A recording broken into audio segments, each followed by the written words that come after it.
Hello guys, കുറേ നാളുകൾക്ക് ശേഷം നമുക്ക് നല്ല അടിപൊളി ചൂര കിട്ടിയിട്ടുണ്ട്. ചൂരയുടെ വിലയെന്ന് വെച്ചാൽ 400 രൂപയാണ്. പക്ഷേ 400 രൂപയ്ക്ക് നല്ല ചൂരയായിരുന്നു. നല്ല കരിമ്പ് കണക്ക് നമുക്ക് അടിപൊളി ചൂരയായിരുന്നു. ഫ്രഷ് ചൂരയായിരുന്നു. അപ്പം ഇത് ഏതിനോന്നൊക്കെ ചോദിച്ചാൽ എനിക്കറിയത്തില്ല. ഞാൻ അമ്മയടുത്ത് ചോദിച്ചതുമില്ല. അങ്ങനെ മീനൊക്കെ കണ്ടിക്കുന്ന വിഭാഗം അമ്മയ്ക്കാണ്. അങ്ങനെ അമ്മയാണ് മീനൊക്കെ കണ്ടിക്കുന്നത്. എൻ്റെ തൊലിയൊക്കെ ഉരിച്ച് കളഞ്ഞ് ഇന്ന് വേറൊരു രീതിയിലാണ് നമ്മൾ ഇന്ന് ചൂര കറി വെക്കുന്നത്. അപ്പം വലിയ ചൂര ആയതുകൊണ്ട് നമുക്ക് നല്ല ഒരു ടാസ്ക് ഉണ്ട്. അപ്പം നമ്മൾ ഇങ്ങനെ മുറിച്ചിട്ടതിന് ശേഷം ചെറിയ ചെറിയ പീസുകളാക്കി എടുക്കും. എന്നിട്ട് അരപ്പുകളെല്ലാം നമ്മൾ ഇതിൻ്റെ അകത്ത് ചേർത്ത് എടുക്കും. അതായത് മുളക് പൊടി, മല്ലിപ്പൊടി, മഞ്ഞൾപ്പൊടി അങ്ങനെ ഐറ്റങ്ങൾ ചേർത്തതിന് ശേഷം ലാസ്റ്റ് പുളി ചേർക്കും. പുളിയും കൂടെ ചേർത്തിട്ടാണ് പിന്നെ ഒരു പൊടിയും കൂടെ ചേർക്കുന്നത്. പുളിയും വെള്ളവും കൂടെ ചേർത്ത് ജസ്റ്റ് ഒന്ന് മസാല എല്ലാം കൂടെ വിരവി എടുക്കും. എടുത്തതിന് ശേഷം നമ്മൾ ഇനി ചെയ്യുന്നതെന്ന് വെച്ചാൽ നമ്മൾ ഇതിൻ്റെ അകത്ത് തേങ്ങ അരച്ച് ചേർക്കുന്നില്ല. പുളിയും മുളകും അതിനകത്ത് വയ്ക്കുന്നത്. എന്നിട്ട് നമ്മളിതെല്ലാം ഇത് ചെയ്തതിന് ശേഷം മാത്രമാണ് നമ്മൾ ഉലുവാപ്പൊടി ചേർത്ത് തുടങ്ങുന്നത്. നമ്മളിവിടെ 2 ടേബിൾ സ്പൂൺ ഉലുവാപ്പൊടി, 2 ടേബിൾ സ്പൂൺ എന്ന് പറയുമ്പം നിറച്ചുമില്ല, ഒരു മണിപ്പോലം. അതായത് നമുക്കൊരു സ്പൂണായിട്ട് എടുക്കും.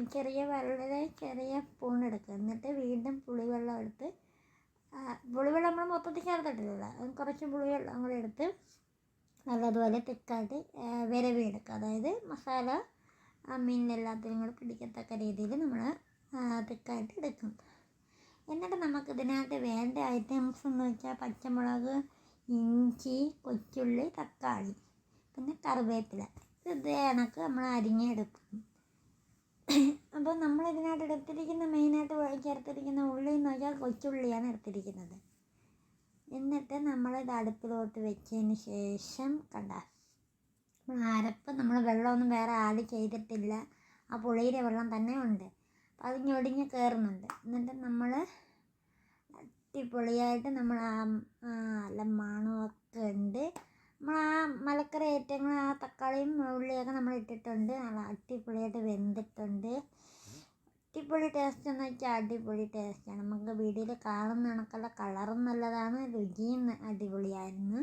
നമുക്ക് ഒരു പറ ചോറ് നമുക്ക് കഴിക്കാൻ പറ്റും. അടിപൊളി എന്ന് വെച്ചാൽ അടിപൊളി ടേസ്റ്റായിരുന്നു. കണ്ടോ, നിങ്ങൾ കാണുമ്പോൾ തന്നെ അറിയാം.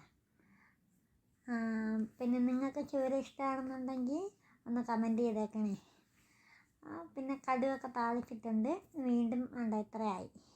ഇനി ഞാൻ വീഡിയോ എടുത്തുകൊണ്ട് വന്നപ്പോഴത്തേക്കും വീണ്ടും തീർന്ന് പകുതിയായ. ഇങ്ങനെ പിന്നെ നമ്മൾ ചോറിൻ്റെ നമ്മൾ ചൂരക്കറിയും ആയിട്ട് ചോറും സലാഡും മെഴുക്കുവരട്ടിയും തോരനായിട്ട് കഴിച്ച് നല്ല അടിപൊളി